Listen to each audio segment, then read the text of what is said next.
Okay, so now we are starting.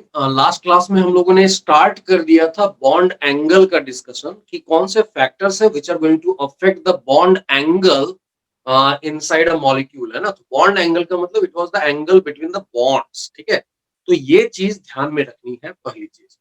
तो ये करते हुए हम लोगों ने तीन फैक्टर्स इनफैक्ट कवर किए थे। First was the hybridisation itself, central atom का हाइब्रिडाइजेशन क्या है, that will be giving you the ideal bond angle. कुछ भी बाद में डेविएशंस होंगे वो थोड़े बहुत आइडियल बॉन्ड एंगल से जरा सा डेविएशन होने वाला है। So like if you are having sp3 hybridized central atom, ideal bond angle is 109 degree 28 minute, तो उससे जरा सा आगे पीछे हो सकता है because of the other factors, है ना। वैसा ही if you are having sp2 hybridized central atom, ideal bond angle is 120 degree, उससे जरा सा आगे पीछे हो सकता है because of other factors again. Similarly sp hybridization है तो sp में 180 आना चाहिए, that is the ideal bond angle. तो उसके बेसिस पर हम लोगों ने ये कंपैरिजन किया था लास्ट टाइम। उसके बाद फिर बात की थी कि if you are having same hybridisation and if you are having lone pair on the central atom, greater the number of lone pairs less will be the bond angle, क्योंकि lone pair से दूर भागेंगे bonds and in that process they will be coming more closer to each other and that's why bond angle जो होगा, जैसे इसके पास 0 lone pair, इसके पास 1 lone pair, इसके पास 2 लोन पेयर है, so this will have the highest bond angle, it will have less and it will have even less, so least bond angle will be with H2O in among these three molecules. तीसरी बात last time की थी NH3 और NF3 की बात discussion किया था हम लोगों ने, और बोला था if you are having same hybridisation of central atom and if you are having same number of lone pairs on the central atom, that should be non zero. ऐसा नहीं कि zero lone pair, non zero same number of lone pairs अगर है central atom का और hybridisation भी same रहे, then we will see the surrounding atom का डिफरेंस है, तो greater the electronegativity of surrounding atom, less will become the bond angle of that part, ठीक है। लेकिन उसमें एक कंडीशन डाला था, if size and the back bonding type of phenomenon should not occur there, ठीक है। तो वो क्या है, वो आज हम लोग पढ़ने वाले हैं, ठीक है। सो इसमें कहीं डाउट है तो पूछ लो। Sir, should we write this topic? क्या क्या what happened? Do we have to write this topic? नहीं, ये तो हम लोगों ने बता दिया ना। अभी इसके आगे चौथा फैक्टर पे जा रहे हैं, ये तो रिवीजन। Okay Okay. ओके, चलो भी स्टार्ट करते हैं। आज का जो पॉइंट है, अगेन फैक्टर्स में 3 लास्ट क्लास में कवर किए थे, चौथे से आज स्टार्ट करते हैं। द फोर्थ वन इज चलो, इलेक्ट्रोनेगेटिविटी ऑफ सेंट्रल एटम, इसको डिस्कस करते हैं हम लोग। मान लो सराउंडिंग एटम सेम रहे, सेंट्रल एटम की इलेक्ट्रोनेगेटिविटी डिफरेंट होगी, लाइक सेंट्रल एटम N है, P है, AS है, इस टाइप की केसेस में देन व्हाट विल हैपन, वो हम लोग देखना चाह रहे हैं, ठीक है। सो इसमें क्या लिखेंगे, जस्ट उल्टा हो जाएगा ना। तो सराउंडिंग एटम की इलेक्ट्रोनेगेटिविटी बढ़ने से बॉन्ड एंगल कम हो रहा था, सेंट्रल एटम की इलेक्ट्रोनेगेटिविटी बढ़ने से बॉन्ड एंगल बढ़ जाएगा, ठीक है।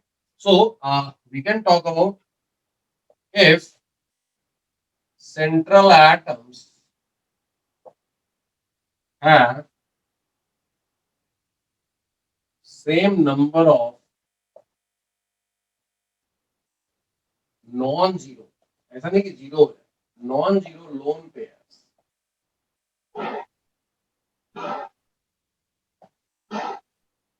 and non-zero lone pairs from same hybridization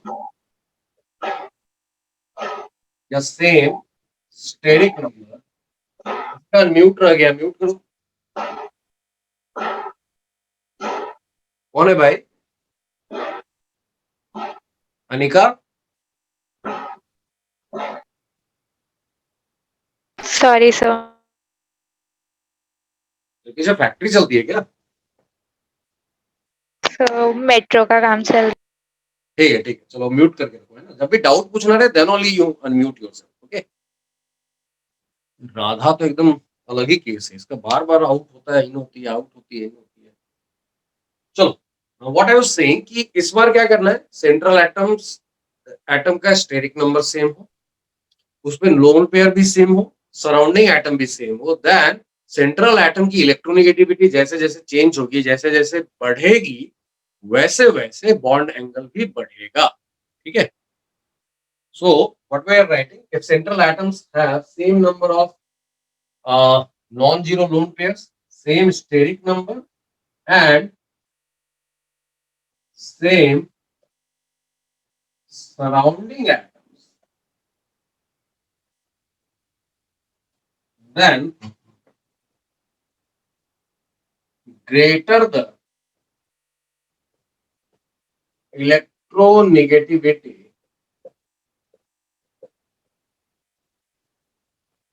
of central atom, more will be the bond angle, ठीक है। जैसे एग्जांपल देखते हैं, अगर ऑर्डर ऑफ बॉन्ड एंगल पूछा जाए, मान लो NH3 दे दिया, PH3 दे दिया, ASH3 दे दिया, SbH3 दे दिया, क्या बताएंगे बोलो? स्टेटमेंट देखो, कहीं डाउट है तो पूछो, अदरवाइज ऑर्डर बताओ। What will be the order? So NH3 greater than PHC greater than very good, because group में अगर नीचे जाते हैं तो इलेक्ट्रोनेगेटिविटी कम होती है ना, और जैसे जैसे सेंट्रल एटम की इलेक्ट्रोनेगेटिविटी कम होगी वैसे वैसे बॉन्ड एंगल भी कम होगा, क्योंकि ज्यादा इलेक्ट्रोनेगेटिविटी का मतलब ज्यादा बॉन्ड एंगल है। लेकिन उसके पहले ये सब इंश्योर कर लेना है कि देखो नाइट्रोजन का स्टेरिक नंबर 4 है, यहाँ पे फास्फोरस का भी 4 है, क्योंकि एक एक लोन पेयर है सब में, है ना। तो स्टेरिक नंबर सब में 4 है, सब में एक एक लोन पेयर है, सराउंडिंग एटम भी सेम है, and then it is asking कि इसमें बॉन्ड एंगल का ऑर्डर क्या होगा। So this is the order of bond angle. Similarly, if you are having H2O, H2S, H2SE, H2P. So now यहां पे अगर ऑर्डर बताएं तो क्या होगा? ऑक्सीजन लेस टेल्यूरियम का सबसे ज्यादा, हाईएस्ट ना, क्योंकि सेंट्रल एटम की इलेक्ट्रोनेगेटिविटी यहाँ सबसे ज्यादा है ना, same order. greater than now I will be talking about the numbers, ठीक है, कि ये वैल्यूज कितने हैं बॉन्ड एंगल का। You are not suppose to remember all the numbers, but approximately कितना ये ध्यान में रहना चाहिए, ठीक है। तो इफ यू रिमेंबर, मैंने NH3 का बताया था 107 डिग्री जैसा होता है, इसका बताया था 104.5 डिग्री जैसा होता है ना, क्योंकि बोला था CH4, ये देखो यही जो कंपैरिजन था इसी में बात की थी। CH4 में ideal bond angle 109 degree 28 minute होता है, लेकिन यहाँ पर एक लोन पेयर है तो बॉन्ड एंगल थोड़ा कम होगा, 107 हो गया। इसमें 2 लोन पेयर है तो बॉन्ड एंगल और थोड़ा कम हो गया, सो 104.5 डिग्री जैसा। बट बाकी नंबर्स देख के देखो क्या ऑब्जर्व करते तुम। इफ वी सी, इसका बॉन्ड एंगल कितना होगा, अप्रोक्सीमेटली इट इज 94 डिग्री, ठीक है। इसका बॉन्ड एंगल देखोगे दैट इज अप्रोक्सीमेटली 93 डिग्री, और ये 92 डिग्री। ऑर्डर तो करेक्ट है, बट वैल्यूज देखो कहां चला गया। वैसे ही यहां पर जाओगे तो यहाँ पे 92 डिग्री जैसा है, 91 डिग्री जैसा है, 89.5 डिग्री जैसा, कुछ अलग नहीं दिख रहा है। ये कौन से नंबर के क्लोजर जा रहे हैं तुमको, ये बाद वाले जो है? मैं इनकी बात 90 के क्लोज में आ गए ना। याद करो मैंने जो कहानी बताई थी हाइब्रिडाइजेशन की, वहां पर हम लोगों ने क्या कहा था, CH4 में अगर प्योर ऑर्बिटल्स पार्टिसिपेट करते तो bond angle should be 90 degree, है ना, ये बात की थी ना हम लोगों ने। yes sir. और बोला था फिर एक्चुअल बॉन्ड एंगल जो है इन CH4 that is not 90 degree, it is 109 degree 28 minute, और फिर पूरे हाइब्रिडेशन की कहानी बनी थी। इसका मतलब है अगर कहीं मुझे actually observed bond angle 90 degree दिख रहा है, इसका मतलब क्या हुआ, क्या वहां पे हाइब्रिडेशन हो रहा है? No sir. नहीं, वहां क्या पार्टिसिपेट कर रहे होंगे बॉन्ड फॉर्मेशन में? Pure orbital. That gives you new rule. सो यहाँ पे क्या है, इसको तो ठीक है नोट कर लो, then will see a new rule as the next factor, ठीक है। तो इसी में नोट करके लिख लेंगे, पहले इसको नोट करो, है ना, इसको note it down, and then will see कि कौन सा रूल है जो हम लोगों को सीखना पड़ेगा इन केसेस लाइक दिस। प्रैक्टिकली यही केस तुमको ध्यान में रखना, यही दोनों, लेकिन इसको पहले नोट कर लो, then I will give you the rule. Sir but hybridisation better होता है ना क्योंकि ज्यादा स्टेबल होता है तो फिर why will it prefer being in that's why we are going to learn the new rule, है ना। इसलिए मैंने बोला ना, जब जब धोखा होगा ना अपन को, जो पढ़ा हुआ है उससे धोखा होगा, तो will have a new rule, है ना। तो वो रूल देखेंगे और उसके हिसाब से फिर विल डिसाइड कि why we are finding bond angles near to 90 degree in these cases, जबकि अभी तक अपने लिए प्रॉफिटेबल बिजनेस हाइब्रिडाइजेशन होता है ना। ठीक है, तो will see the new rule, पहले इसको नोट कर। सर प्रीवियसली भी कोई भी एटम्स में हाइब्रिडाइजेशन हम लोग ने फाइंड आउट नहीं किया था, only because of CH4 we found out कि हाइब्रिडाइजेशन इज अ थिंग। नहीं, वो तो एक एग्जांपल है ना, इतने सारे NH3 में भी, H2O में भी, सब में बॉन्ड एंगल ऑब्जर्व किया ना कि वी आर हैविंग। तो क्या है कि दो तरह के केस मिलेंगे, एक में आइडियल बॉन्ड एंगल मिलेगा, दूसरे में थोड़ा सा डेविएशन मिलेगा, but still it will be closer to the ideal bond angle. जैसे इसमें NH3 में वी आर हैविंग 107 डिग्री, है ना। H2O में वी आर हैविंग 104.5 डिग्री, तो वहां पर हम लोग हाइब्रिडेशन की बात कर रहे हैं। बट उसके साथ एक एडिशनल फैक्टर है कि because of the presence of lone pair, bond angle is slightly deviating और getting distorted from the ideal bond. ठीक है, तो दो कहानियां होती है, एक आइडियल स्ट्रक्चर होता है, अनडिस्टॉर्टेड होता है, जिसमें सारे सराउंडिंग एटम जो है वो सेम है, and that's why you are getting the ideal bond. But in other cases जो इसके बाद से हम लोग देख रहे हैं, सब में क्या है, या तो लोन पेयर प्रेजेंट है, लोन पेयर प्रेजेंट होने के बाद भी या तो different number of lone pair present है, या फिर same number of lone pair present होने के बाद भी you are having either the central atom different और द सराउंडिंग एटम डिफरेंट। तो इन सब के फैक्टर्स आने लगेंगे, है ना। तो वो डेविएशन या डिस्टॉर्शन हम लोग देख रहे हैं कि वो किस ऑर्डर को डिसाइड करेगा। तो सबसे पहला पॉइंट था कि hybridization is giving you ideal bonding. We are talking about hybridization in SO3 as well as CH4 और in CO2, इन सब मॉलिक्यूल में बात कर रहे थे। लेकिन अब हम लोग उसके आगे बढ़ रहे हैं कि चलो आइडियल बॉन्ड एंगल से डेविएशन कौन से फैक्टर्स पे होगा, वो सारी चीजें यहाँ पे। ठीक है सर। चलो, इसमें क्या है, तो इस फैक्टर में एक हम लोग रूल लिखेंगे, that rule is called Drago's rule. वो क्या है और वो क्यों यहाँ पे 90 डिग्री का बॉन्ड एंगल देता है, वो हम लोग लिखेंगे इसी पॉइंट में। ये अलग से फैक्टर नहीं लिखेंगे, हम लोग एक नोट लिखेंगे। ठीक है, सर लोन पेयर इंक्रीज हो रहा है इसीलिए वो 90 डिग्री की तरफ एंगल। नहीं नहीं, लोन पेयर कहाँ इंक्रीज हो रहा है, सब जगह सिंपल एक एक लोन पेयर है, कहीं लोन पेयर डिफरेंट नहीं है। ठीक है, ओके, तो इलेक्ट्रोनेगेटिविटी का फैक्टर है। व्हाट द डिफरेंस, डिफरेंस ये है कि अब इसके बाद जब हम लोग जा रहे हैं तो थर्ड पीरियड ऑनवर्ड्स जा रहे हैं सेंट्रल एटम की जगह, एंड सराउंडिंग एटम में हाइड्रोजन है, दैट क्रिएट्स अ कंडीशन। ठीक है, ओके हाँ क्या सर। है, तो इसी में write on a note, So that note is about something called Drago's rule. ठीक है, ये एक रूल है जो हम लोगों को सीखना पड़ेगा for molecules like these things. ठीक है, ये रूल क्या बोलता है कि मान लो सेंट्रल एटम पे कम से कम एक लोन पेयर हो, एंड सराउंडिंग एटम की इलेक्ट्रोनेगेटिविटी 2.5 से कम हो, practically hydrogen which is having electronegativity 2.1 polling scale पे। ठीक है, then if you are having central atom from third or onward periods, then we say that there is no hybridization and the bond angles are very close to 90 degree. So that is the condition. क्या condition बोला, central atom third या onward period का होना चाहिए, उस पे कम से कम एक लोन पेयर होना चाहिए, एंड देन उसके सराउंडिंग एटम की इलेक्ट्रोनेगेटिविटी 2.5 से कम होनी चाहिए, दैट इज 2.1 जैसा आता है हाइड्रोजन का। प्रैक्टिकली यही एग्जांपल है hydrogen as a surrounding atom. ऐसे केस में हम लोग बोलते हैं कि जो सेंट्रल एटम के ऑर्बिटल्स हैं, they are going unhybridized, and that's why pure p orbitals are participating in the bond formation, and that is resulting in the bond angle near to 90 degree. ठीक है, so we are writing this point कि when the central atom with at least one lone pair is from third or greater period and surrounding atom have electronegativity less than 2.5, practically क्या है, hydrogen.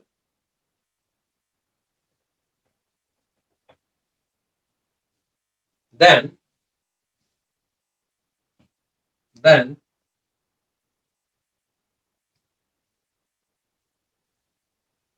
orbitals of central atom remain unhybridized and orbitals of central atom remain unhybridized and pure p orbitals for bonds with surrounding atom. As a result, bond angles are found to be approximately 90 degree. Okay, note कर लो इसको. Sir हाँ जी. Sir जो third point था इसी factors affecting में, उसके लिए जो डिस्टेंस वाला आपने रीजन बताया था, उसका आप एक स्टेटमेंट लिखवाने वाले थे. तुमने मुझे याद ही नहीं दिलवाया. ठीक है, सर मैं इसके बाद चलेगा. ठीक है, मैं लिखवा. पहले इसको नोट कर लो, इसमें कहीं डाउट है तो पूछ लो. Note it down. सर हाँ जी. सर आप MT1 का रिवीजन कराएंगे? क्या क्या? आप MT1 का रिवीजन कराएंगे इस वीक में? I should be given the time ना. ये सब देखो, रिवीजन के अलग से लेक्चर नहीं होते और ऐसा अलग से प्रिपरेशन नहीं करने का. जो पढ़ा है ना उसी की प्रैक्टिस करने की है ना. और जो भी डाउट है डाउट सेशन में आके उसको ईमानदारी से पूछने का है. ठीक है सर वो लास्ट लाइन में बॉन्ड एंगल्स आर के बाद क्या लिखा है? are found to be approximately 90 degree. Okay. Done, sir. So हाँ जी. I get the point कि जो बॉन्ड एंगल्स है वो 90 की तरफ जा रहे हैं and practically electronegativity of hydrogen is less than 2.5. But sir उसके आगे का मुझे समझा नहीं. उसके आगे क्या बोला कि पहली बात ये समझ में आया कि इस कंडीशन में हम लोग बोलेंगे कि प्योर पी ऑर्बिटल पार्टिसिपेट करेंगे.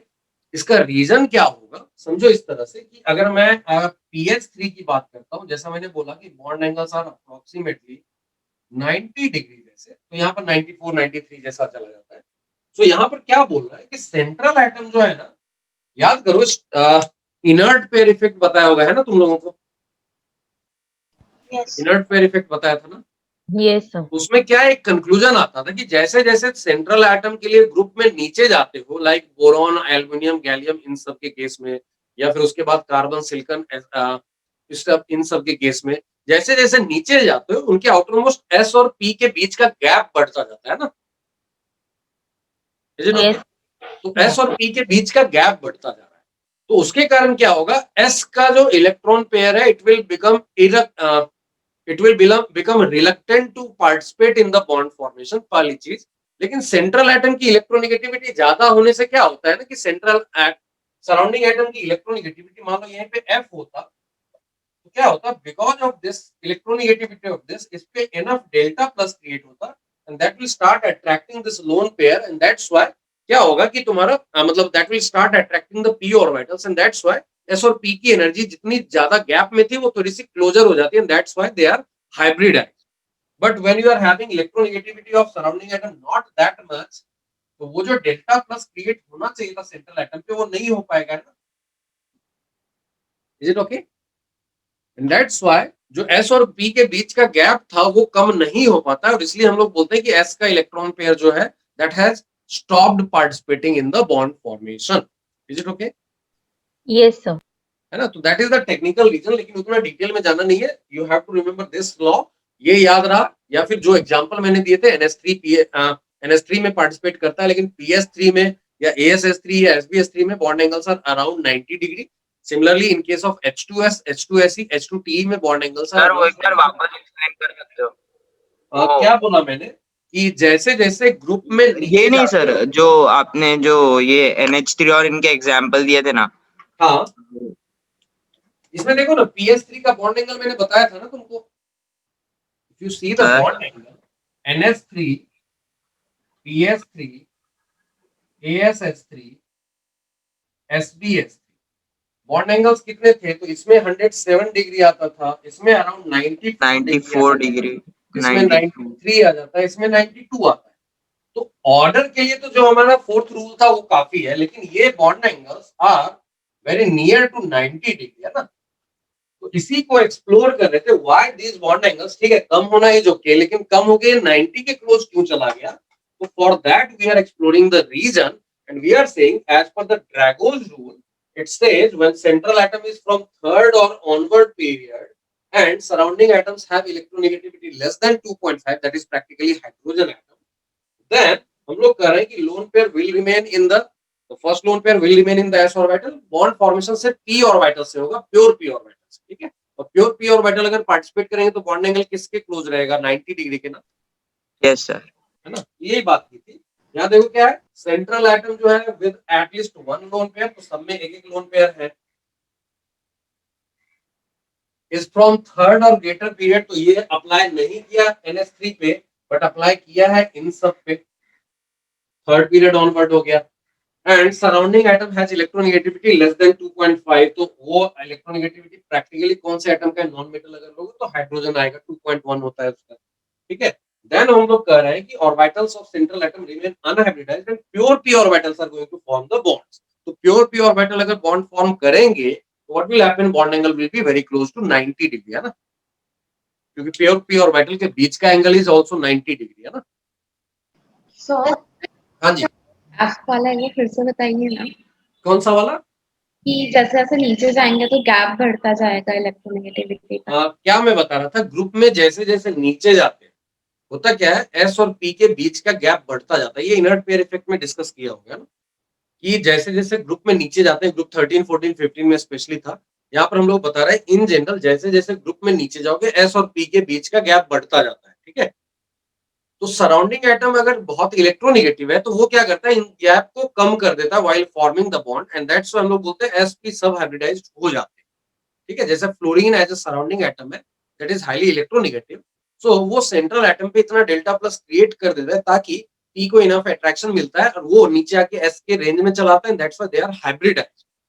But when you are not having that much of electronegative surrounding atom, जैसे H है बहुत ज्यादा इलेक्ट्रोनेगेटिव नहीं है, इसलिए बोला 2.5 से कम हो जाएगा इलेक्ट्रोनेगेटिविटी, देन उसके कारण क्या है कि यहाँ पे डेल्टा प्लस क्रिएट नहीं होगा, एंड दैट्स व्हाई S और P के बीच का जो गैप है वो बना हुआ रह जाता है, एंड दैट्स व्हाई वो गैप इतना ज्यादा होता है कि S stops participating in hybridization और बोलता है P को तुम खुद से बॉन्ड बनाओ. ठीक है, ओके. Yes.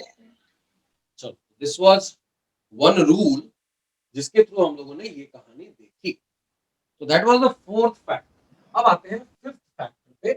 Sir, हाँ जी, sir, so is PH3, ASH3 and SBH3 hybridized or not? no. In these cases, we say that central atoms are not hybridized, and that's why bond angle are around 90 degree. Okay? Sir, so why are they near 90 degree? If it is not hybridized, it should be exactly 90, no? नहीं, but repulsion तो आएगा ना, electron Yes, sir. Pairs के repulsion तो आएंगे ना. Loan Yes. Pair है, bond pair है, तो वो रिपल्सन तो आएगा ही ना. Yes, sir. And because of that, there will be distortion in the bond angle, है ना. Okay. But good question. कि अगर प्योर ऑर्बिटल ही बना रहे तो एग्जैक्टली 90 आना चाहिए. Why you are getting these type of orders? Again that will depend on the central atom की इलेक्ट्रोनेगेटिविटी पे डिपेंड कर रहा है, लोन पेयर के प्रेजेंस के कारण आ रहा है. तो ये सब फैक्टर मिला के जरा सा डेविएशन तुमको मिल रहा है ना. Okay, so this was the fourth factor. Sir वो रीजन थर्ड का, थर्ड फैक्टर का रीजन. ओके, थर्ड फैक्टर मैं लिखवा दूंगा एंड में, मेरे को याद दिलाना, ठीक है? वो अलग से ठीक फिर है। सीक्वेंस में नहीं आएगा ना, अलग से लिखवा। ओके सर, चलेगा। तो ये फोर्थ फैक्टर कवर किया ना। Fifth is size of surrounding atom. तो अगेन सेंट्रल एटम का हाइब्रिडाइजेशन सेम हो, same number of lone pair हो, नॉन जीरो लोन पेयर होना चाहिए और सेम नंबर हो।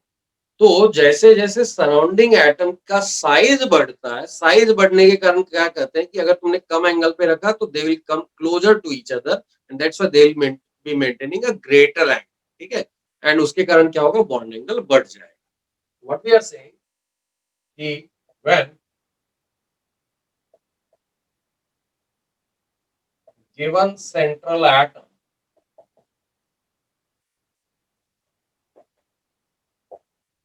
has same hybridization and same number of non-zero lone pairs, then greater the size of surrounding atom, more will be the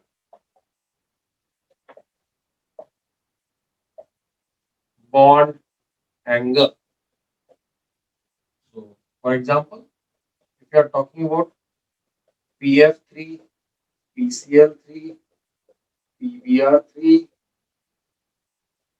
PI3, bond angle का order बताओ, किसका highest होगा? PI3. PI3 का है ना। So this is the observed order. अब बात आ गई कि अगर हम लोग इस पॉइंट को थर्ड पॉइंट से देखें तो कहानी थोड़ी सी उल्टी दिखेगी, है ना? अगर हम लोग इलेक्ट्रोनेगेटिविटी के पॉइंट ऑफ व्यू से देखें तो यहाँ पता चल रहा है कि F is more electronegative than Cl, और हम लोगों ने बात की थी लास्ट टाइम कि जब इलेक्ट्रोनेगेटिविटी ज्यादा होती है तो बॉन्ड एंगल कम होना चाहिए, है ना? Yes, sir. ठीक है। सो यहाँ पे वो कोई कंट्राडिक्शन क्रिएट नहीं कर रहा है ना। लेकिन अगर मैं H और F की बात करूं तो F is having greater size than, इसका बॉन्ड एंगल सॉरी इसमें रिलेवेंट नहीं है, यहाँ पे रहने दो इसको, जहां पे रिलेवेंट होगा मैं बताऊंगा।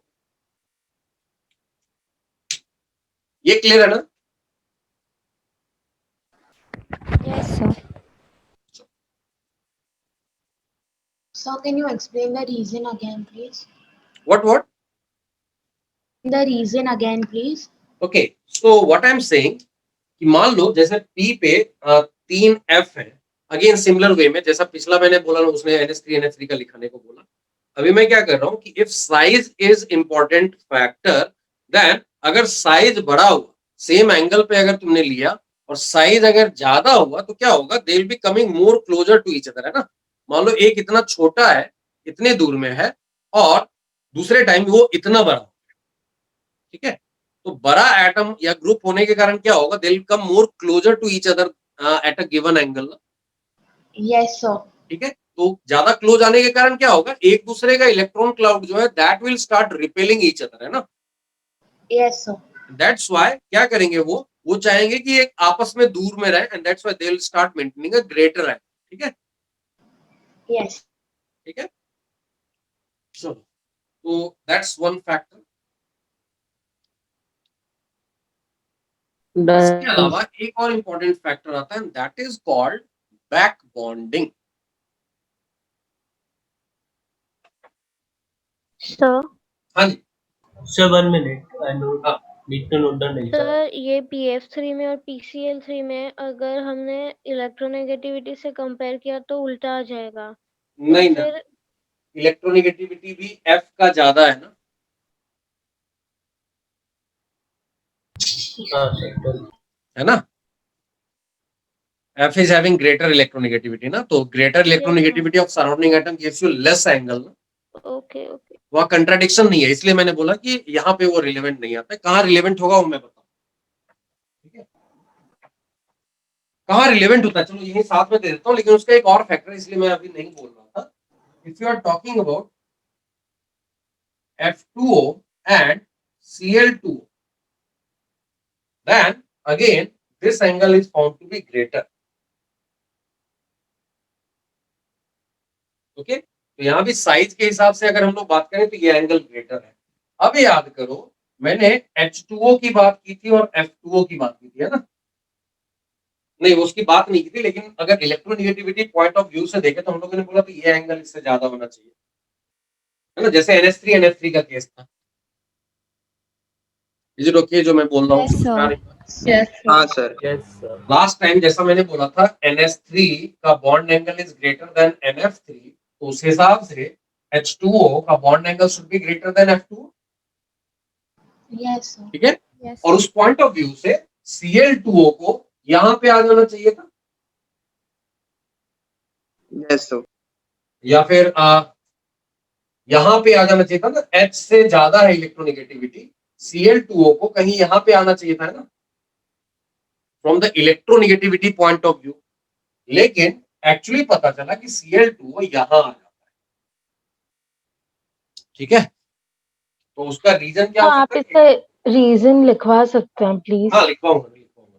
क्या मैं बोल रहा हूँ पहले कि इलेक्ट्रोनेगेटिविटी पॉइंट ऑफ व्यू से देखो ना, इलेक्ट्रोनेगेटिविटी किसका ज्यादा होता है, तो F का ज्यादा होता है देन Cl देन H का होता है ना. Yes sir. That is the order.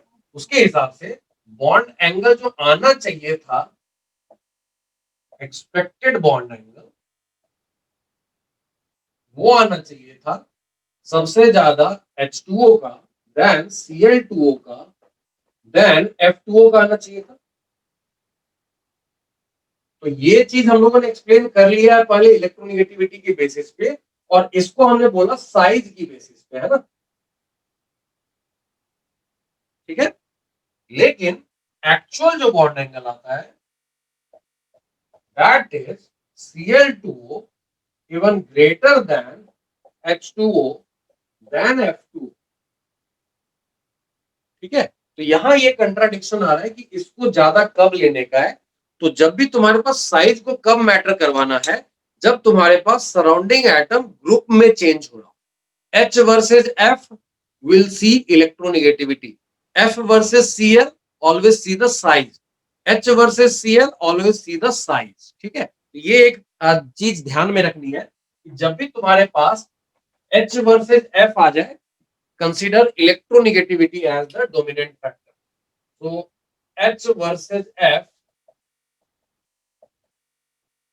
electronegativity as dominant factor. H versus Cl, size as dominant factor.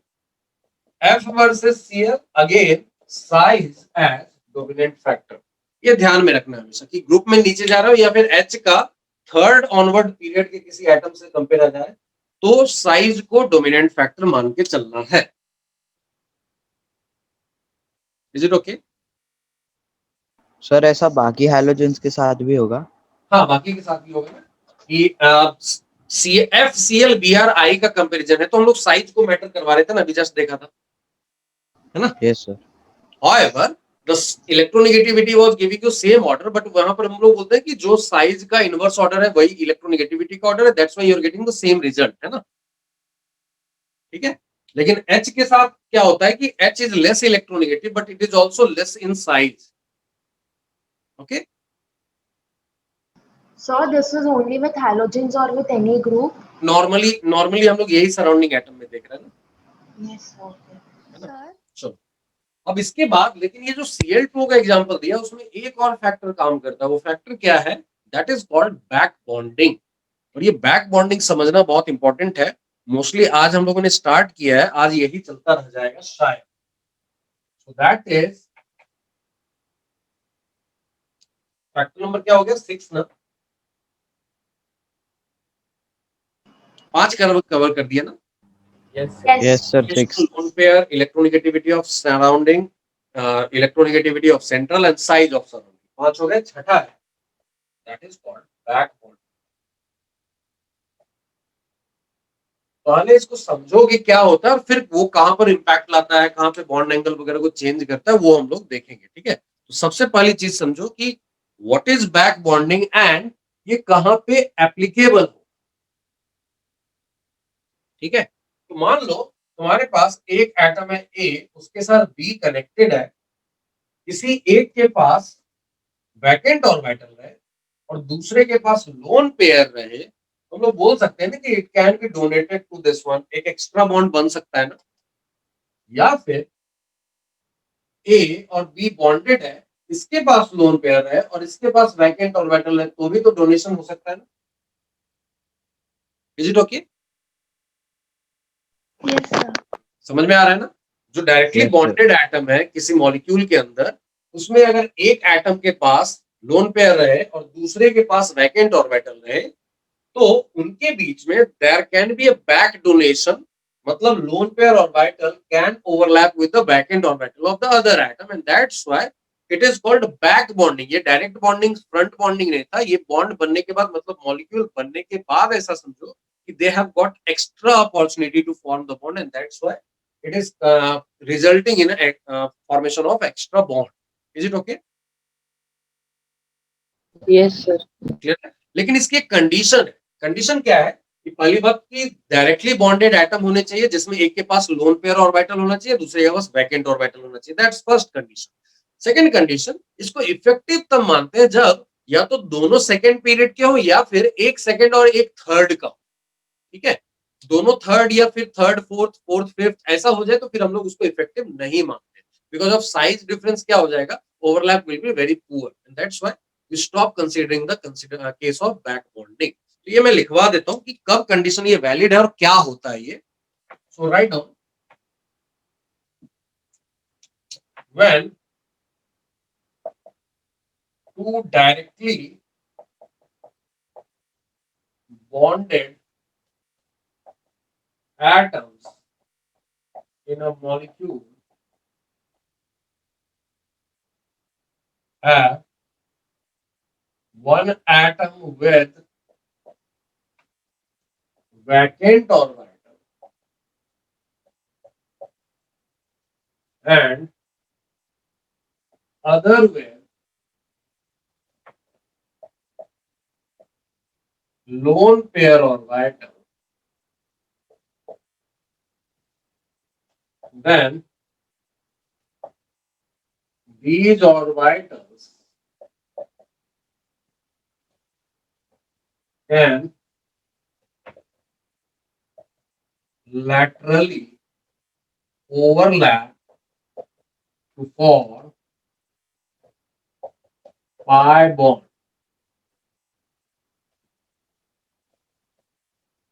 This phenomenon is called back bonding and it is considered to be effective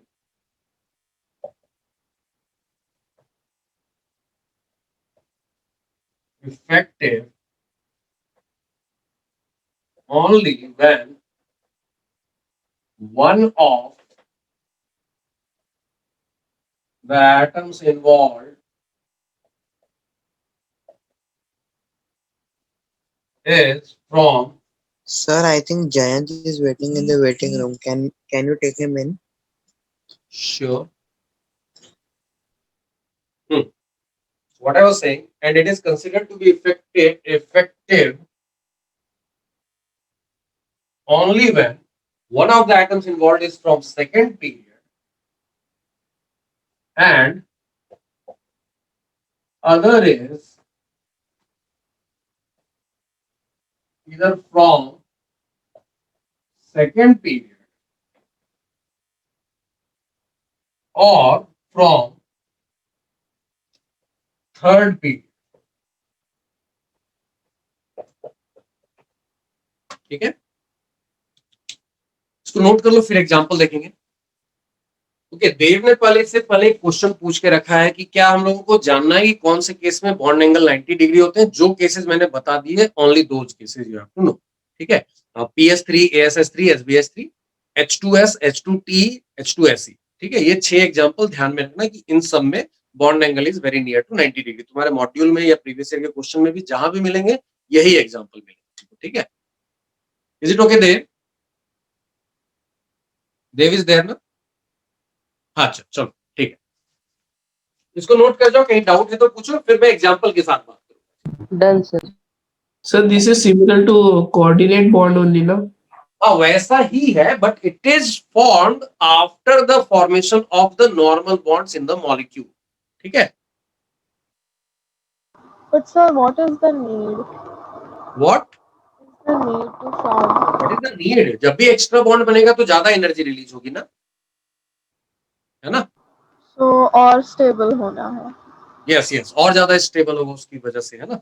और ऐसा देखा गया कि जहां भी एग्जांपल बने हैं जहां तुम नॉर्मली सिग्मा बॉन्ड लिखते हो या सिंगल बॉन्ड बनाते हो, वहां अगर कैरेक्टर ऐसा दिखे कि बॉन्ड जो बॉन्ड लेंथ है वो नॉर्मल सिग्मा बॉन्ड या सिंगल बॉन्ड से छोटा हो जाए, तो वहां कुछ ना कुछ तो हुआ होगा ना। Will see the possibility. ठीक है, ये नोट कर लिया ना सब लोगों ने? फिर एग्जांपल के साथ। सर ये एकदम डायगोनल रिलेशनशिप की तरह ही है ना?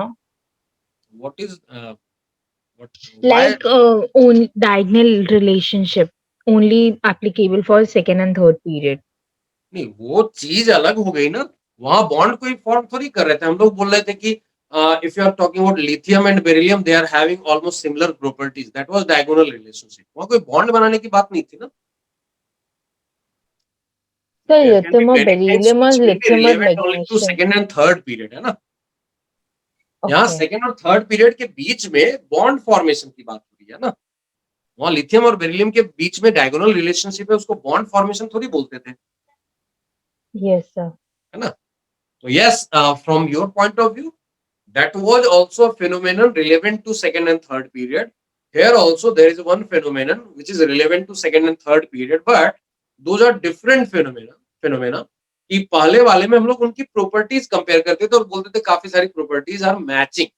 यहाँ पे हम लोग ये बात नहीं कर रहे, हम लोग मॉलिक्यूल्स के अंदर इनके डायरेक्ट बॉन्डिंग की बात कर रहे हैं कि when they are directly bonded with each other and if these conditions are satisfied, they are going to have another phenomenon called back bonding, which is formation of an extra bond.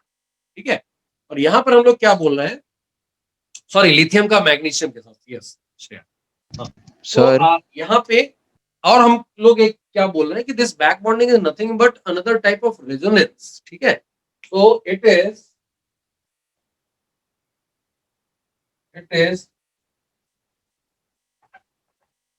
a type of resonance, है ना? यहाँ भी देखो क्या है, lone pair का pi electron, जो electron pair था that has been delocalized between two atoms ना, तो ये रेजोनेंस का ही एक टाइप है ये भी। ठीक है, हाँ जी सोहम, कुछ डाउट है? हाँ sir, sir why can't it form sigma bond instead of pi bond? Sigma is already formed ना, अच्छा, this is the third bond. Directly bonded atom उनके Okay, बीच में sir. सिग्मा ऑलरेडी बन चुका है ना, Yes sir, yes. है ना? तो अगला बॉन्ड जो भी बनेगा वो पाई बनेगा। चलो अब पहली बात ये एक नोट कर लो, it is a type of resonance only. अब देखो कहाँ कहाँ होता है, उसका क्या इम्पैक्ट पड़ेगा, ये सब हम लोग देखते हैं। ठीक है, डन सर। चलो सर हाँ, एक बार सिर्फ आप फर्स्ट स्टेटमेंट बताएंगे? क्या बोल रहा है कि मान लो, चलो ना एग्जांपल के साथ देखेंगे ज्यादा अच्छा रहेगा ना। हाँ ओके सर। तो नोट कर लिया ना? हाँ यस। चलो तो क्या करते हैं, एग्जांपल के साथ इन चीजों को समझते हैं, कहाँ पे एप्लीकेबल होगा, कहाँ पे एप्लीकेबल नहीं होगा। So, जैसे मैं एक एग्जांपल देता हूँ, if you are talking about BF3, है ना? BF3 का ऑलरेडी स्ट्रक्चर वगैरह सब डिसाइड किया हुआ है ना, हम लोगों ने ऐसा बनाया था कि BF 120 डिग्री परफेक्ट एंगल, ऐसा रहेगा ना यस सर। केस, है ना? अब इसमें देखते हैं कि is that phenomenon of back bonding is applicable और नॉट। देखो F के ऊपर 3 लोन पेयर है ना, और B का एक S और 2 P इन्वॉल्व हुआ है, तभी तो इसका sp2 हाइब्रिडाइजेशन आया। इसका मतलब इसके ऊपर एक लोन पेयर बाकी है, वैकेंट ऑर्बिटल बाकी है ना? Is it okay? सर एक बार क्या मैंने बोला? B is having sp2 hybridisation है ना? हाँ यस सर sp2 हाइब्रिडाइजेशन होने का मतलब उसका एक s और 2 p इन्वॉल्व हुए, बचा हुआ एक p वैकेंट ऑर्बिटल रह गया है ना बोरॉन के पास, हाँ which has not formed any bond yet. So अब देखो, बोरॉन के पास वैकेंट ऑर्बिटल, फ्लोरीन के पास लोन पेयर ऑर्बिटल एंड दोनों सेकंड पीरियड के है ना? Yes sir okay, so there can be back bonding ना, मतलब ये बॉन्ड फॉर्म हो सकता है ना? हाँ ओके, यस सर सर हमेशा वो बॉन्ड फॉर्म होगा कि नहीं? हाँ अब देखो, तो मैं क्या कर रहा हूँ कि यहाँ पर पॉसिबिलिटी है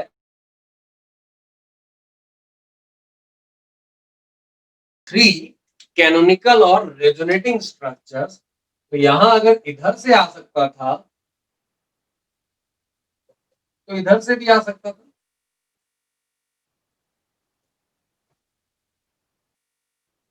या फिर तीसरा है, यहां हम लोग क्या बोल रहे हैं, इसके पास अगर वैकेंट ऑर्बिटल है और इसके पास लोन पेयर है, तो यहां से भी तो डोनेशन हो सकता था।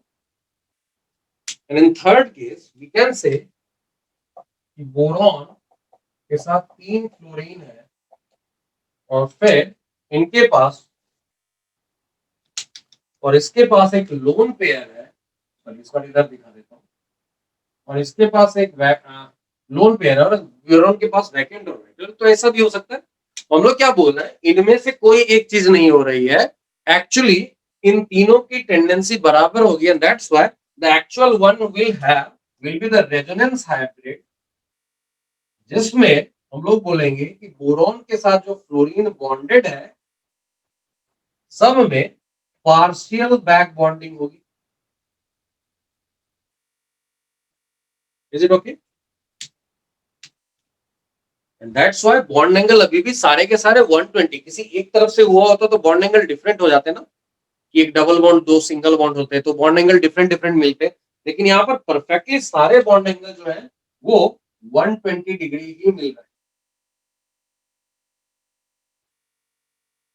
नाउ द क्वेश्चन अराइजेस कि मान लो 120 मिल रहे तो शायद बैक बॉन्डिंग हो ही नहीं रहा होगा, लेकिन अगर नहीं होता तो बीएफ का जो typical bond length single bond का है उससे छोटा मिलता है यहाँ बीएफ बॉन्ड का बॉन्ड लेंथ, है ना? तो छोटा होने का मतलब क्या है, बॉन्ड ऑर्डर बढ़ रहा है तभी तो बॉन्ड लेंथ छोटा होगा, है ना? Is it okay? Multiple bonds will have less bond length than the single bond, है ना? क्लियर Sir, है? sir, if we were to show lone pairs on fluorine, then we'll show 6 only again, ki 5 or 5.5, something like that. उसमें हम लोग फिर loan pair का delocalisation ऐसा बोलते हैं, overall one electron pair is delocalized among these 3 bonds, ठीक है? सर मतलब कॉन्स्टेंटली जैसे रेजोनेंस में होता है चेंज होता रहता है, वैसे यहाँ पे भी चेंज किसने होता बोल दिया है? रेजोनेंस में चेंज होता रहता है? चेंज नहीं मतलब sir we can not determine कि कौन से वाले से बना नहीं, हुआ है। हम लोग ये कहते हैं कि तीनों में से कुछ भी इंडिविजुअली एग्जिस्ट नहीं करता है, जो एग्जिस्ट करता है वो ये फॉर्म है which will have contribution from all these imaginary structure, these are imaginary, this is the real, है ना? ऐसा नहीं कि ये भी हो रहा है, ये भी हो रहा है, ये भी हो रहा है। अगर ऐसा होता तो तुमको दो टाइप के बॉन्ड एंगल मिलने चाहिए थे, ऐसा नहीं मिलता है, ठीक है? सो दो टाइप के बॉन्ड एंगल, दो टाइप के बॉन्ड एंगल मिलने चाहिए थे अगर ये सारे एग्जिस्ट करते तो भी, लेकिन इनमें से कोई एग्जिस्ट नहीं करता है क्योंकि हम लोगों ने ऑब्जर्व किया all the bond angles are same at all the time and all the bond lengths are also same at all the times, and that's why we are again saying कि resonating structures are not real structure, they are imaginary structure. The actual one is the resonance hybrid of all of them, and that is having contribution from each of the canonical structure. Okay. So how exactly does it contribute to the bond angle? This time it is not contributing because the tendency is same from all the directions, है ना? Yes, sir. So, but I am just telling you that this is one phenomenon which is valid in case of BF3 also, but where it will matter, I'll tell you. Okay. Okay, sir. Abhi right now we are just seeing an example of back bonding. It is this time it is not contributing in the bond angle. अच्छा एक बात बताओ, इसको हम लोग किस type का pi bond बोलेंगे? इसका p ऑर्बिटल है ना, इसका प्योर पी है और ये लोन पेयर वाला भी पी है ना, सो दैट्स व्हाई इस बैक बॉन्डिंग को हम लोग क्या बोलते हैं, this will be called p pi back bonding. और if you want to be more specific, it is दोनों का 2p पाई है ना, दोनों सेकेंड पीरियड का. Okay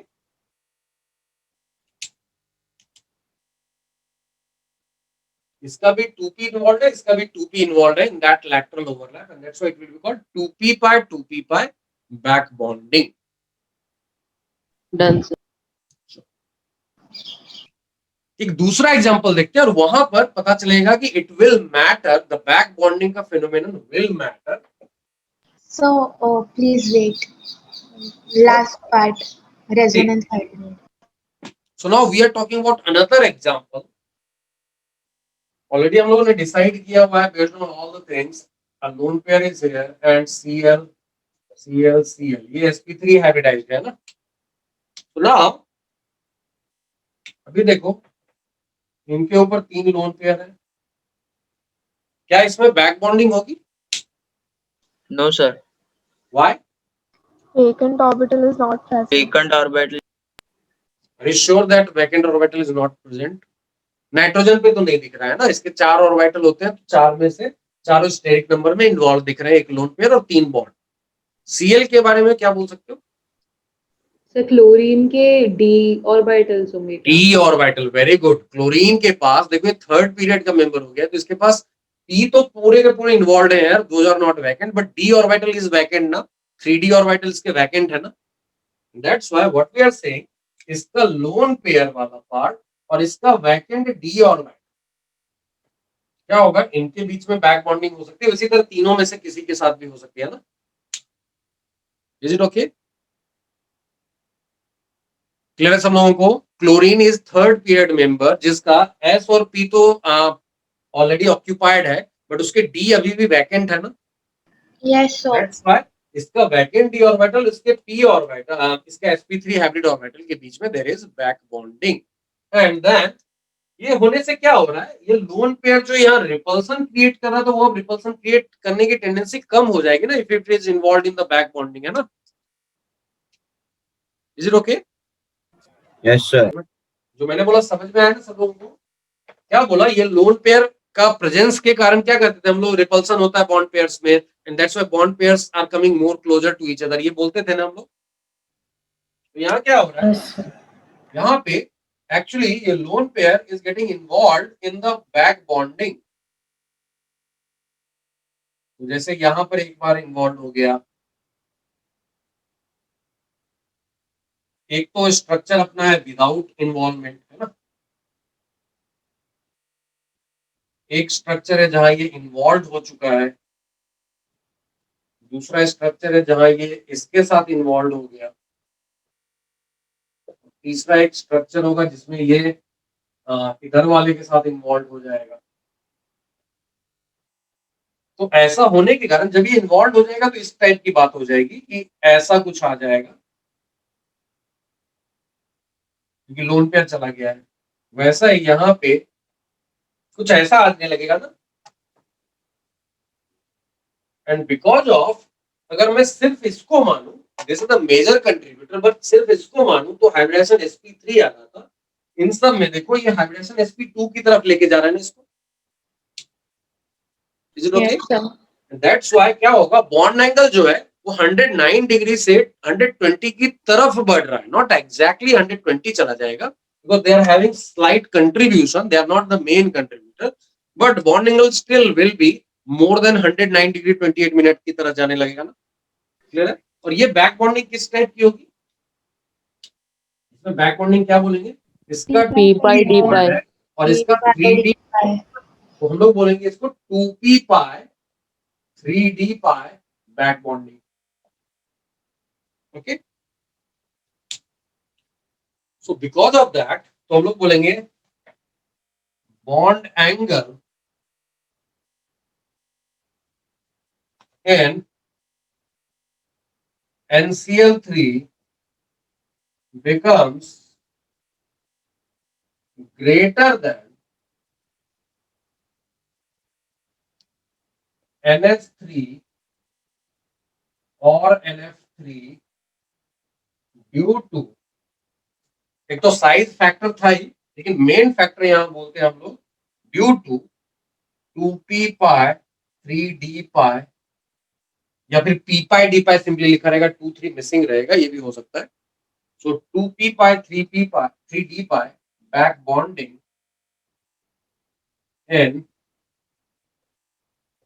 NCl3. ठीक है, तो बॉन्ड एंगल का ऑर्डर जो पूछा जाता है, हम लोगों ने लास्ट टाइम लिखा था NH3 का ज्यादा होता है NF3 से, लेकिन उस हिसाब से NaCl3 का भी कम होना चाहिए था, लेकिन इसका ज्यादा हो जाता है इन तीनों से, इन दोनों से. वैसा ही सिमिलरली Cl2O का बॉन्ड एंगल H2O से भी ज्यादा हो जाता है, F2O का इससे कम रहता Sir, है. हाँ जी. sir, can you explain the canonical structures once again? Now, if this lone pair is involved in back bonding, that means it is forming a pi bond in between N and Cl. Na? Yes, sir. है ना? Is it okay? This back bonding means क्या? Formation of a pi bond, है ना? Yes, sir. Now, the pi bond is being formed between these two, and then two single bond Cl are there. Okay? Okay, sir. In similar way, second time it can form the pi bond with this Cl. So this is the NCl double bond. बाकी दोनों क्या हो गए? Single. Next time it can form the double bond with this Cl. So you are having this as a double bond. बाकी दोनों single bond, और lone pair नहीं है इन तीनों canonical structure में, है ना? Okay, sir. Thank you. Sir वो आप एंगल वाला पार्ट एक बार बता सकते हो जो आपने यहाँ से क्या हो रहा है कि देखो यहाँ पर ये sp3 था इस canonical structure में, लेकिन बाकी सब में क्या हो गया? sp2 hybridized हो गया ना. ठीक है, इन सब में क्या है? sp2 hybridized जैसा हो गया ना. Yes sir. And that's why what we are saying कि sp3 से sp2 की तरफ जाना मतलब बॉन्ड एंगल का बढ़ जाना ना. Yes sir. Yes sir. क्योंकि sp3 का ideal bond angle is 109, sp2 का आइडियल बॉन्ड एंगल इज 120. या फिर दूसरा समझ लो कि ये लोन पेयर इस स्टेट में जो रिपल्सन क्रिएट कर रहा था इन बॉन्ड पेयर्स के लिए, वो रिपल्सन का एक्सटेंट कम हो जाएगा due to involvement of this lone pair in the back bonding, है ना. क्या सर, कैन यू रिपीट? फिर से I am repeating it. This lone pair as a lone pair was exerting more repulsion to these bond pairs, है ना. Yes sir. And that's why these bond angles, these bonds will try to go away from this lone pair. Okay. Yes sir. But if it is involved in the back bonding, तो इसका repulsion नहीं रहा ना इन सब के लिए. हाँ sir. है ना. So that's why involvement of this lone pair of the central atom in the back bonding is causing less repulsion on the bond pairs, and that's why as a result bond angle is increasing. चलो इस point को भी मैं लिख देता हूं. ये note कर लिया ना सब लोगों ने? सर लास्ट पार्ट मत रिप्लेस करना. तो यहाँ से हटा देता हूं, मैं इतना हटा देता हूं. Sir. हाँ बोलो. So can you explain the last part please? I was disconnected for quite some time. Which part? This one? उसके ऊपर का. हाँ yes sir. ये क्या बोला मैंने कि lone pair of the NCl3 if it is involved in the back bonding, it has less tendency to repel the bond pairs, na? Yes sir. As a lone pair it was having greater repulsive power, na? So that's why if it is not its extent to be as a lone pair is decreased, तो इसका repulsion भी कम हो जाएगा, तो bond angle क्या होंगे? बढ़ जाएंगे ना. Yes sir. That's why NCl3 का bond angle is greater than NS3 और NF3, है ना. Yes sir. So इसमें क्या लिख देंगे हम लोग नोट में? When the lone pair of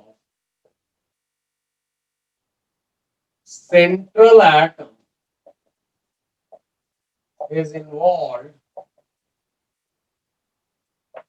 in back bonding, then its repulsion for bond pairs decreases. Hence, bond angle increases.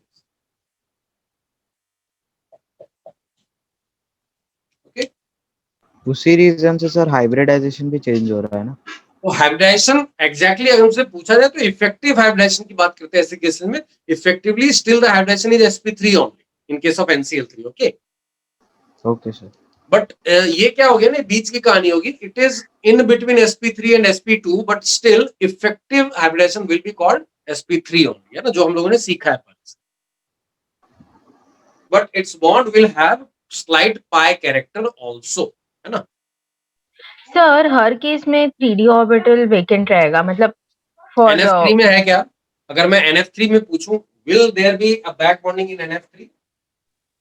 No. No, it will no not. Sir. Why not? Vacant orbit. N के पास तो lone pair है, लेकिन fluorine के पास, fluorine is also second period element and उसके 3 orbitals already involved हैं lone pair and sigma bond को accumulate करने में। उसके पास कोई d ऑर्बिटल नहीं है ना, तो there is no back bonding.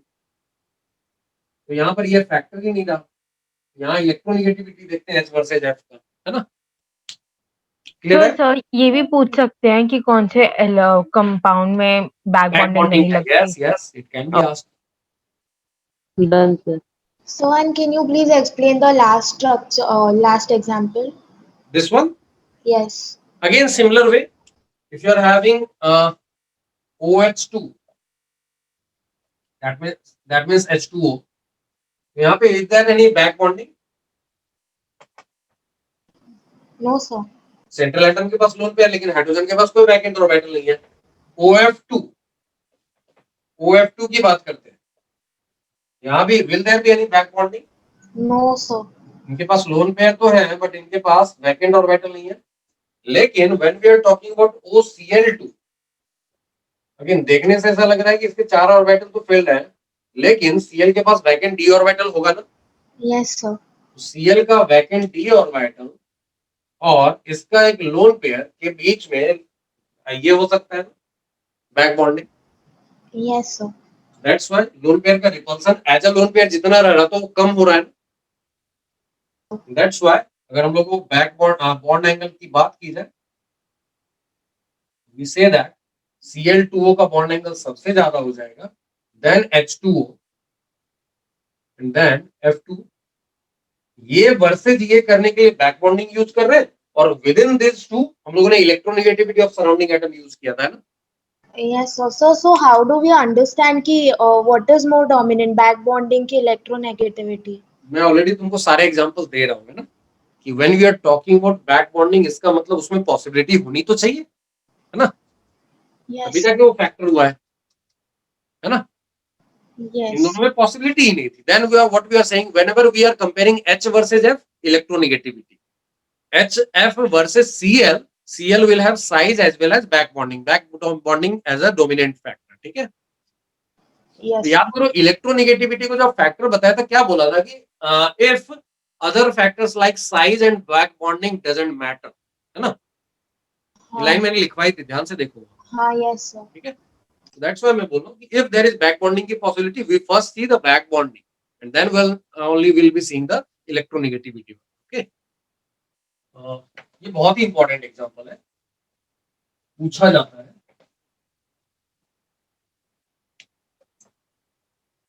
That is, the molecule is B3N3H6. It is called borazane or borazole, or this is called inorganic benzene. Okay, borazine or borazole or inorganic benzene. ठीक है, these are the three names of this molecule. This molecule is considered to be, it is isoelectronic, दोनों के electrons बराबर होंगे, as well as isostructural, structure भी बराबर होगा with benzene.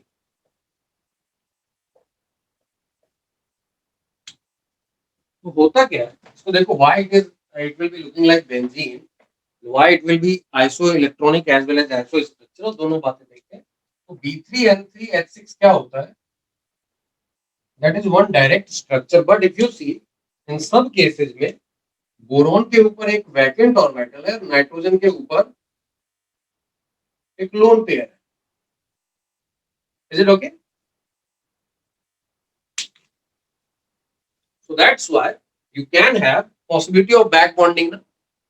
अब पॉसिबिलिटी कैसे है? मान लो ये इसके साथ कर लिया, ये इसके साथ कर लिया, ये इसके साथ कर लिया. अगर ऐसा हुआ तो we are going to get another canonical structure in which you are having यहाँ पे डबल बॉन्ड जैसा आ जाएगा, यहाँ पे प्लस और यहाँ पे माइनस, यहाँ पे डबल बॉन्ड जैसा आ जाएगा, यहाँ पे प्लस, यहाँ पे minus. That is one of the canonical structure. ऐसा नहीं लग रहा है बेंजीन का जैसा एक कैनोनिकल स्ट्रक्चर था वैसा ही हो गया, सिर्फ कार्बन की जगह बोरोन और नाइट्रोजन आ गए, है ना? रिवर्स भी तो हो सकता है, इस साइड ये आ जाए, दैट इज अनदर पॉसिबिलिटी. ये इस साइड डोनेशन कर दे, you can have another canonical structure. Sir वो लाइक कंप्लीटली चार्ज्ड होंगे या पार्शियली चार्ज्ड होंगे? अभी तो कैनोनिकल स्ट्रक्चर लिखा है ना, तो उसमें तो कंप्लीटली चार्ज दिखेगा ना. जो एक्चुअल स्ट्रक्चर होगा उसमें पार्शियल चार्ज दिखने लगेंगे, है ना? सो हाँ जी. सेकंड एंड थर्ड में डिफरेंस क्या है? सेकंड एंड थर्ड देखो ना, पाई का डायरेक्शन उल्टा है ना, जैसे बेंजीन में 2 डायरेक्शन में दिखाते थे ना, यस सर, है ना? वैसा ही यहाँ पे भी है. सो अगर मैं रेजोनेंस हाइब्रिड की बात करूं इसमें कि what will the structure of resonance hybrid, that will B, अभी मैं हटा देता हूँ ये सब, है ना? फिर यहाँ पे या तो डॉट दे दो सब जगह या फिर एक सर्कल दे दो, दोनों चलेगा, ठीक है? और यहाँ पे हम लोग अब delta minus, delta plus, delta minus, delta plus, delta minus, delta plus, delta minus, delta plus. This is the actual structure of B3N3H6. This is isoelectronic as well as isostructural with benzene. इसलिए इसको inorganic benzene भी कहा गया है. Sir वो left side के boron पे कौन सा क्या चार्ज है? सब जगह जहां भी बोरोन है डेल्टा माइनस लिखा है मैंने, ठीक है? Boron is having delta minus, nitrogen is having delta plus. Okay, चलो एक लास्ट फैक्टर जो है that is presence of multiple bond. वो मैंने बताया हुआ already, bond and resonance, 2 factor एक साथ बताता हूँ और ये मैंने बताया हुआ, तुमको देख के याद आ जाएगा. जैसे अगर मैंने CH2O लिया है, जिसको फॉर्मल्डिहाइड बोलते हैं, उसमें if this is, this angle is alpha, this is beta, this is gamma. Already हम लोगों ने डिसाइड किया था कि alpha and gamma are same and these are going to be greater than beta, है ना? ठीक है, ये किया था ना.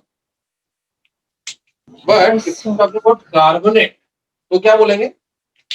अगर ये बोला अल्फा है, ये बीटा है और ये गामा है, तो क्या बोलते हैं कार्बोनेट में? बताया मैंने, यहाँ पे सब इक्वल हो जाते हैं ना. और वो कहानी पढ़ी थी, वहीं से रेजोनेंस की बात की थी हम लोगों ने, है ना? Because the actual structure is like सब जगह सेम बॉन्ड होते हैं ना, है ना? Due to resonance. यहाँ कोई रेजोनेंस नहीं है तो multiple bond will exert more repulsion. That's why उसके बॉन्ड एंगल ज्यादा होंगे और सिंगल बॉन्ड के बॉन्ड एंगल कम है. Is it okay?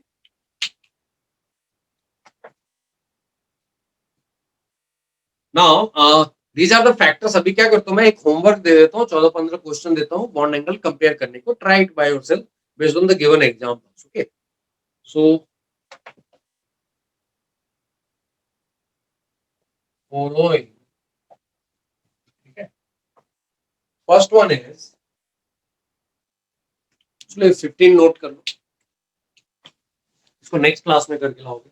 आप एक बार साइज ऑफ सराउंडिंग एटम कैसे अफेक्ट करता है वो बताएंगे प्लीज. जैसे F versus Cl versus Br versus I, तो मान लो सेंट्रल एटम सेम है, उस पे लोन पेयर है, और एक बार F और F है, एक बार Cl Cl है. Cl Cl ज्यादा क्लोज आ जाएंगे ना because of their larger size.